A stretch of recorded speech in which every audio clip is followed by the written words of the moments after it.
ओम नमो भगवते वासुदेवाय। आप सभी को वामन द्वादशी की बहुत बहुत शुभकामनाएं। भाद्रपद शुक्ल पक्ष की द्वादशी तिथि को वामन द्वादशी मनाई जाती है। मान्यता है कि इसी दिन भगवान श्री हरि ने वामन अवतार धारण करके राजा बलि से 3 पग भूमि मांगी और अपने 3 पगों से संपूर्ण त्रिलोक को नापकर देवताओं को उनका अधिकार वापस दिलाया था। इसलिए ये दिन अत्यंत पुण्यदायी माना जाता है। भगवान विष्णु को समर्पित वामन द्वादशी साल में 2 बार मनाई जाती है, एक चैत्र माह के शुक्ल पक्ष की द्वादशी तिथि को और दूसरी भाद्रपद माह के शुक्ल पक्ष की द्वादशी तिथि को। और जो भी भक्त एकादशी का व्रत रखते हैं उनके लिए द्वादशी का पारण यानी व्रत खोलना विशेष महत्व रखता है। अगर शुभ मुहूर्त में व्रत ना खोला जाए तो व्रत का पुण्य नष्ट हो सकता है। इसलिए आइए पहले जानते हैं परिवर्तनी एकादशी यानी जल झूलनी एकादशी व्रत के पारण की संपूर्ण विधि और शुभ मुहूर्त के बारे में। इसके बाद आप सुनेंगे वामन द्वादशी की कथा भी। इस बार एकादशी तिथि 3 सितंबर बुधवार को सुबह 3:54 से शुरू हो रही है, जिसका समापन अगले दिन 4 सितंबर गुरुवार को सुबह 4:21 पर हो रहा है।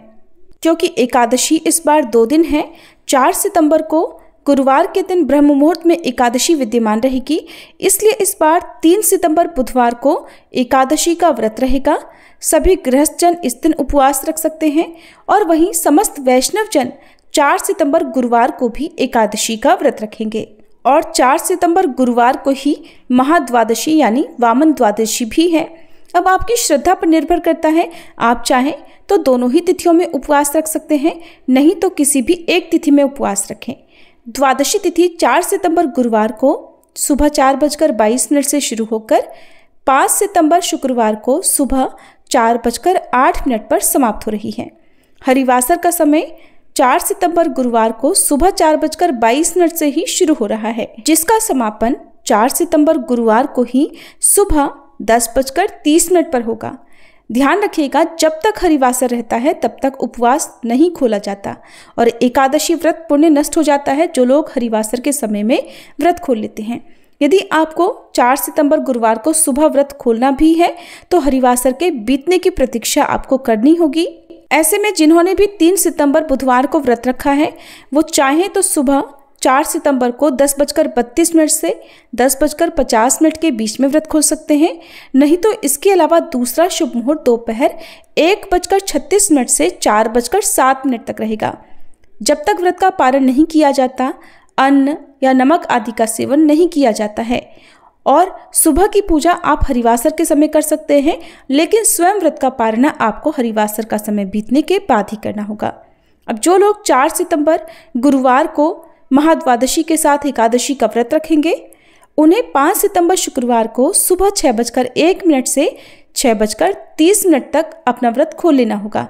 इस समय तक त्रयोदशी तिथि प्रारंभ हो जाएगी और मान्यता ये भी है कि त्रयोदशी तिथि के प्रथम पहर में भी एकादशी का व्रत खोला जा सकता है। इसलिए आपको शुभ मुहूर्त का ध्यान रखना है। जितनी जल्दी हो सके सूर्योदय के बाद 6:30 के अंदर अंदर आपको व्रत खोल लेना है, ज़्यादा देर आपको नहीं लगानी है। द्वादशी के दिन प्रातः ब्रह्म मुहूर्त में उठें, स्नान करें, साफ स्वच्छ वस्त्र धारण करें, मन वचन और कर्म से निर्मल होने का संकल्प लें, पूर्व दिशा की ओर मुख करके बैठें, हाथ में जल पुष्प और अक्षत लेकर संकल्प करें कि हे वामन रूपधारी श्री विष्णु, मैंने जो परिवर्तनी एकादशी का व्रत किया था उसका पुण्य मैं आज आपको अर्पित कर रही हूँ या कर रहा हूँ, कृपा करके मेरा व्रत पूर्ण करें। आप मंदिर में धूप दीप जलाएं, भगवान विष्णु को धूप दीप पुष्प तुलसी दल अर्पित करें और ओम वासुदेवाय नमः, ओम वामनाय नमः, ओम ऋषिकेशाय नमः इन मंत्रों का जाप करें। इस दिन रोग आदि से मुक्ति के लिए भगवान विष्णु को अर्पित किए गए शहद का सेवन करने से रोगों से मुक्ति मिलती है और आर्थिक बाधाएं भी दूर होती हैं। अब भगवान विष्णु को आप जो भी सात्विक भोजन आपने बनाया है, चाहे खिचड़ी हो या मौसमी फल हो, पंचामृत हो जिसमें तुलसी का पत्ता रखा हुआ हो, भगवान विष्णु को अर्पित करें। इसके बाद गौ माता के लिए, कुत्ते बिल्ली आदि के लिए, चींटियों के लिए भोजन का एक हिस्सा निकाल कर रखें। ब्राह्मण देवता के लिए दान दक्षिणा, वस्त्र, फल, मिठाई आदि रखें। आज के दिन दूध, दही, चावल, गुड़ और शहद का दान करना शुभ माना जाता है। इसके अलावा आप पीली वस्तुओं का दान भी इस दिन कर सकते हैं, जैसे पीली दाल या पीले वस्त्र या पीले फल आदि। दान दक्षिणा देने के बाद आप अपने दाहिने हाथ में तुलसी का एक पत्ता और जल लेकर व्रत का पारण करें। तुलसी के पत्ते से व्रत खोलना संभव ना हो तो आंवला खाकर या आंवले के चूर्ण से या पंचामृत के सेवन से व्रत खोल सकते हैं। उसके बाद आप शुद्ध सात्विक भोजन ग्रहण कर सकते हैं। मसूर की दाल का या बैगन का सेवन भूल कर भी द्वादशी को आपको नहीं करना है, नहीं तो आपका एकादशी का व्रत अधूरा रहता है, क्योंकि एकादशी के व्रत में दशमी से लेकर द्वादशी तिथि तक सभी नियमों का पालन अनिवार्य होता है। सबसे अंत में सच्चे मन से क्षमा याचना करें कि हे प्रभु, इस व्रत में या पूजा पाठ में मुझसे जो भी त्रुटियां हुई हों उन्हें क्षमा कीजिए और मेरी भक्ति को स्वीकार करके मुझे एकादशी व्रत आगे रखने का भी सौभाग्य प्रदान करें। अब ऐसे में जो भक्त इस बार बुधवार को एकादशी का उपवास करके गुरुवार को व्रत खोलना चाहते हैं तो, और गुरुवार को भी यदि आपने कोई दूसरा व्रत रखना है जैसे बृहस्पति देवता का, तो इसके लिए आप सुबह पूजा करके हरिवासर का समय बीतने के बाद व्रत का पारण पंचामृत से, नींबू पानी या शहद से, इसके अलावा फलों के जूस से, या फिर आप फलाहार ग्रहण करके जैसे साबूदाना, कुट्टू का आटा या लौकी की खीर आदि से व्रत पारण कर सकते हैं। व्रत पारण करने के बाद ही आपको दूसरा व्रत प्रारंभ करना चाहिए। जैसे गुरुवार का व्रत है, बहुत से लोग इस दिन अन्न का सेवन नहीं करते हैं, तो केवल फलों के जूस से एकादशी का व्रत आप खोलें। मौसमी फलों का सेवन कर सकते हैं। गुरुवार का व्रत यदि रख रहे हैं तो केले का सेवन गुरुवार का व्रत रखने वाले लोग पूजा वाले दिन नहीं करते हैं, तो केले को छोड़कर आप अन्य फलों का सेवन कर सकते हैं। और यदि आप सात्विक भोजन ग्रहण करना चाहते हो तो बिना लहसुन प्याज का बना भोजन स्वयं भी ग्रहण करें। हो सके तो स्वयं ग्रहण करने से पहले किसी भूखे व्यक्ति को भोजन कराएं। ऐसा करने से व्रत का पुण्य कई गुना अधिक बढ़ जाता है। द्वादशी तिथि के दिन तुलसी माता की पूजा करें। तुलसी जी में जल अर्पित करके धूप दीप दिखाएं। तुलसी माता को भी भोग प्रसाद अर्पित करें। तुलसी जी की परिक्रमा करने के बाद तुलसी माता से प्रार्थना करें कि हे तुलसी माता, हमारी पूजा पाठ में कोई गलती हो गई हो, कोई कमी रह गई हो तो आप उसे क्षमा करके मुझे और मेरे पूरे परिवार को इस व्रत का पुण्य प्रदान करें और सदैव हमारे घर में सुख समृद्धि का आशीर्वाद बनाए रखें। अब आपको सुनाते हैं भगवान विष्णु के वामन अवतार की कथा। श्री महादेव जी ने ये कथा देवी पार्वती को सुनाई थी। महादेव जी कहते हैं कि हे पार्वती, प्रहलाद के विरोचन नामक पुत्र हुआ। विरोचन से महाबाहु बलि का जन्म हुआ। बलि धर्मज्ञों में श्रेष्ठ, सत्य प्रतिज्ञ, जितेंद्रिय, नित्य धर्म परायण, पवित्र और श्रीहरि के प्रियतम भक्त थे। वे महान बलवान थे। उन्होंने इंद्र सहित संपूर्ण देवताओं और मरुद गणों को जीतकर तीनों लोकों को अपने अधीन कर लिया था। इस प्रकार वे समस्त त्रिलोकी का राज्य करते थे। उनके शासनकाल में पृथ्वी बिना जोते ही पके धान पैदा करती थी और खेती में बहुत अधिक अन्न की उपज होती थी। सभी गौएं पूरा दूध देती और सारे वृक्ष भी सदा फल फूलों से लदे रहते थे। सारे मनुष्य पापों से दूर होकर अपने अपने धर्म में लगे रहते थे। किसी को किसी प्रकार की चिंता नहीं थी। सब लोग सदा भगवान ऋषिकेश की पूजा किया करते थे। इसी प्रकार दैत्यराज बलि धर्म पूर्वक राज्य का पालन करने लगे। इंद्र आदि देवता दास भाव से उनकी सेवा में खड़े रहते थे। बलि को अपने बल का अभिमान था। वे तीनों लोकों का ऐश्वर्य भोग रहे थे। इधर महर्षि कश्यप अपने पुत्र इंद्र को राज्य से वंचित देखकर उनके हित की इच्छा से श्री हरि को प्रसन्न करने के लिए पत्नी सहित तपस्या करने लगे। धर्मात्मा कश्यप ने अपनी पत्नी अदिति के साथ पयोव्रत का अनुष्ठान किया और उसमें देवताओं के स्वामी भगवान जनार्दन का पूजन किया। उसके बाद भी 1 सहस्त्र वर्षों तक वे श्री हरि की आराधना में संलग्न रहे। तब सनातन देवता भगवान विष्णु भगवती लक्ष्मी जी के साथ उनके सामने प्रकट हुए। जगदीश्वर श्री हरि को सामने देखकर द्विज श्रेष्ठ कश्यप का हृदय आनंद में मगन हो गया। उन्होंने अदिति के साथ प्रणाम करके भगवान की स्तुति की। तब भगवान बोले, हे विप्रवर, तुम्हारा कल्याण हो। तुमने भक्तिपूर्वक मेरी पूजा की है, इससे मैं बहुत संतुष्ट हूँ। तुम कोई वर मांगो, मैं तुम्हारा मनोरथ पूर्ण करूंगा। तब कश्यप जी ने कहा, देवेश्वर, दैत्यराज बलि ने तीनों लोकों को बलपूर्वक जीत लिया है। आप मेरे पुत्र होकर देवताओं का हित कीजिए। जिस किसी उपाय से भी मायापूर्वक बलि को परास्त करके मेरे पुत्र इंद्र को त्रिलोकी का राज्य प्रदान कीजिए। कश्यप जी के ऐसा कहने पर भगवान विष्णु ने तथास्तु कहकर उनकी प्रार्थना स्वीकार कर ली और फिर देवताओं के मुख से अपनी स्तुति सुनते हुए वे वहीं अंतर्ध्यान हो गए। इसी समय महात्मा कश्यप जी के संयोग से देवी अदिति के गर्भ में भूत भावन भगवान का शुभागमन हुआ। इसके बाद 1000 वर्ष बीतने के बाद देवी अदिति ने वामन रूपधारी भगवान विष्णु को जन्म दिया। वे ब्रह्मचारी का वेश धारण किए हुए थे। संपूर्ण वेदांगों में उन्हीं का तत्व दिखाई देता है। वे मेखला, मृगचर्म और दंड आदि चिन्हों से विभाषित हो रहे थे। इंद्र आदि संपूर्ण देवता उनका दर्शन करके महर्षियों के साथ उनकी स्तुति करने लगे। तब भगवान ने प्रसन्न होकर उन श्रेष्ठ देवताओं से कहा कि देवगणों, बताइए इस समय मुझे क्या करना है। तब देवता बोले, हे मधुसूदन, इस समय राजा बलि का यज्ञ हो रहा है, अतः ऐसे अवसर पर वह कुछ देने से इनकार नहीं कर सकता। प्रभु, आप दैत्यराज से तीनों लोक मांगकर इंद्र को देने की कृपा करें। देवताओं के ऐसा कहने पर भगवान वामन यज्ञशाला में महर्षियों के साथ बैठे हुए राजा बलि के पास आए।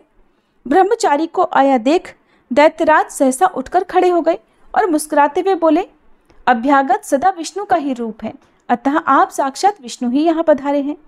ऐसा कहकर उन्होंने ब्रह्मचारी को फूलों के आसन पर बिठाकर उनका विधि पूर्वक पूजन किया और फिर चरणों में गिरकर प्रणाम करके गदगद वाणी में कहा, विप्रवर, आपका पूजन करके आज मैं धन्य और कृतार्थ हो गया। मेरा जीवन सफल हुआ। कहिए, मैं आपका कौन सा प्रिय कार्य करूं? द्विज श्रेष्ठ, आप जिस भी वस्तु को पाने के उद्देश्य से मेरे पास पधारे हैं उसे शीघ्र बताइए, मैं अवश्य दूंगा। तब वामन जी बोले, महाराज, मुझे बस 3 पग भूमि दे दो, क्योंकि भूमि दान सब दानों में श्रेष्ठ है। जो भूमि का दान करता है और जो उस दान को ग्रहण करता है वे दोनों ही पुण्यात्मा होते हैं। वे दोनों अवश्य ही स्वर्गलोक को जाते हैं। इसलिए आप मुझे 3 पग भूमि का दान कीजिए। यह सुनकर राजा बलि ने प्रसन्नता से कहा, बहुत अच्छा। इसके बाद उन्होंने विधिपूर्वक भूमिदान का विचार किया। दैत्यराज को ऐसा करते देखकर उनके पुरोहित शुक्राचार्य जी बोले, राजन, ये तो साक्षात परमेश्वर विष्णु हैं। देवताओं की प्रार्थना से यहाँ पधारे हैं और तुम्हें चकमे में डालकर सारी पृथ्वी हड़प लेना चाहते हैं। इसलिए इन महात्मा को पृथ्वी का दान न देना।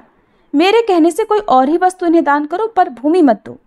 यह सुनकर राजा बलि हंस पड़े और धैर्यपूर्वक गुरु से बोले, ब्राह्मण, मैंने सारा पुण्य भगवान वासुदेव की प्रसन्नता के लिए ही किया है, अतः यदि स्वयं विष्णु ही यहाँ पधारे हैं तो आज तो मैं धन्य हो गया। उनके लिए आज मुझे यह परम सुखमय जीवन तक अगर देना पड़ा तो मुझे कोई संकोच नहीं होगा। इसलिए इन ब्राह्मण देवता को आज मैं तीनों लोकों का भी निश्चय ही दान कर दूंगा। ऐसा कहकर राजा बलि ने बड़ी भक्ति के साथ ब्राह्मण के दोनों चरण पखारे और हाथों में जल लेकर विधि पूर्वक भूमिदान का संकल्प किया। दान देकर नमस्कार करके दक्षिणा रूप से धन दिया और फिर प्रसन्न होकर कहा, ब्राह्मण, आज आपको भूमिदान देकर मैं अपने को धन्य और कृतकृत्य मानता हूँ। आप अपनी इच्छा अनुसार इस पृथ्वी को ग्रहण कीजिए। तब भगवान विष्णु ने दैत्यराज बलि से कहा, राजन, मैं तुम्हारे सामने ही अब पृथ्वी को नापता हूँ। ऐसा कहकर परमेश्वर ने वामन ब्रह्मचारी का रूप त्याग दिया और विराट रूप धारण करके इस पृथ्वी को ले लिया।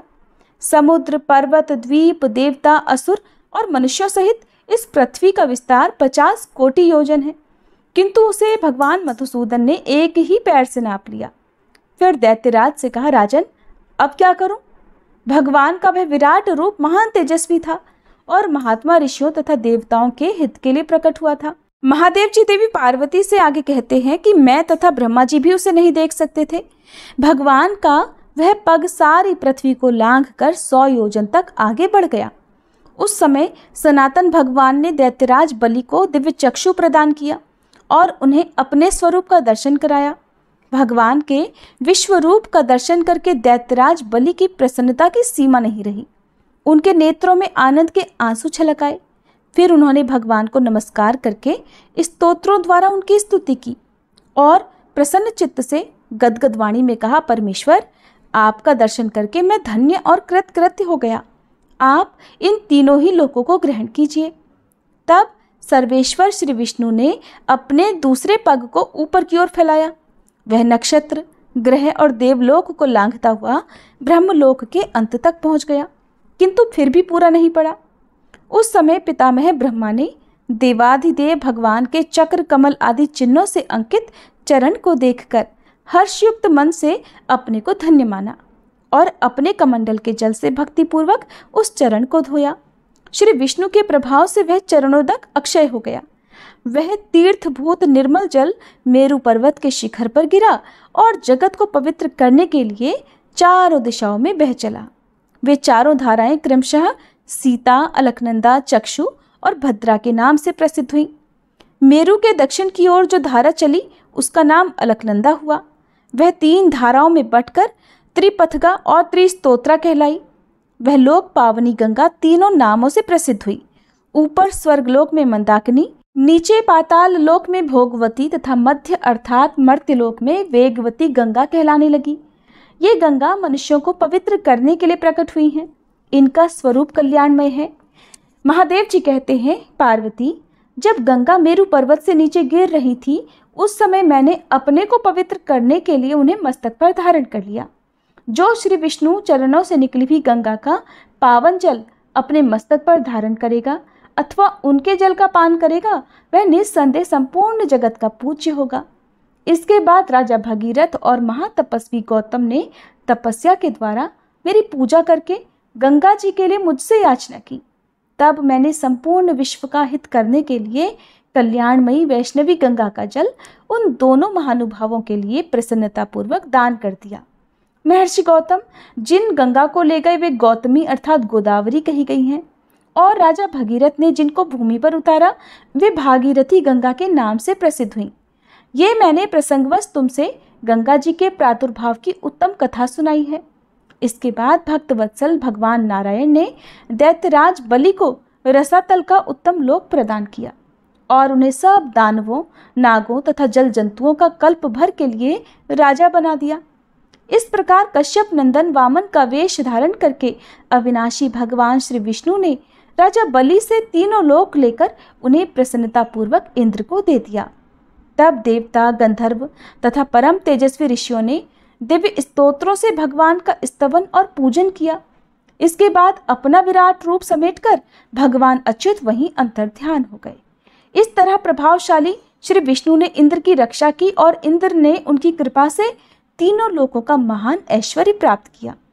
भगवान शिव कहते हैं, शुभे, यह मैंने तुमसे वामन अवतार के वैभव का वर्णन किया है। कथा समाप्त। प्रेम से बोलिए वामन भगवान की जय, श्री लक्ष्मी नारायण भगवान की जय। अगर आपने इस कथा को अंत तक सुना है तो कृपया वीडियो को लाइक करके कमेंट बॉक्स में वामन भगवान की जय जरूर लिखिएगा।